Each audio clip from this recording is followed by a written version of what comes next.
Hello bike lovers, কী অবস্থা সবার? আজকে আমি কথা বলবো হাইওয়ে রাইডের সময় যে ৫টি বিষয় অবশ্যই আপনার মাথায় রাখা প্রয়োজন।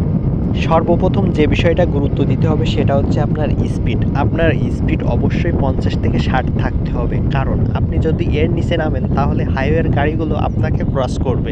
আর তখন দুর্ঘটনা ঘটার সম্ভাবনা থাকে। আর আপনি যদি ৫০ থেকে ৬০ এর উপরে চালান তখন আপনার অবশ্যই নিজেকে ক্রস করতে হবে অন্য গাড়ি। যখন একটা বড় রিস্ক থেকে যায়। তো আপনি যদি ৫০ থেকে ৬০ এর ভেতরে চালান তাহলে দেখা যাবে যে আপনি আপনার গতিতে চলছেন, কোনো ক্রস করা লাগছে না। কারণ বেশিরভাগ হাইওয়ে ট্র্যাকগুলো কিন্তু ৫০ থেকে ৬০ এর ভেতরেই চলাচল করে। আর অতিরিক্ত জোরে যেগুলো চলে সেগুলো দুটো একটা থাকে। তো আপনার এভাবেই চলা উচিত। ৫০ থেকে ৬০ গতিতে চললে আপনি একটা এভারেজ গতিতে চলতে পারবেন বলে মনে করি হাইওয়েতে। দ্বিতীয়ত সবথেকে গুরুত্বপূর্ণ বিষয় হলো আপনি যখন কোনো গাড়িকে ক্রসিং করবেন অবশ্যই ইন্ডিকেটর ইউজ করবেন। কারণ ইন্ডিকেটর ইউজ করলে অনেক দূর থেকেও বোঝা যায় আসলে আপনি কি করতে চাচ্ছেন।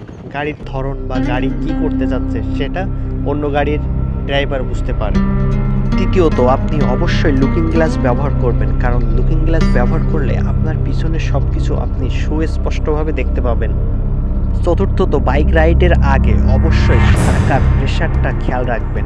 চাকার প্রেশারটা ঠিকঠাক না থাকলে আপনার গাড়ির স্পিড কিন্তু ঠিক থাকবে না, আর ইঞ্জিনটা বেশি বেশি গরম হবে। সর্বশেষ হাইওয়েতে বাইক রাইডের সময় অবশ্যই অ্যাক্টিভ থাকতে হবে সব দিক থেকে। এ পর্যন্ত।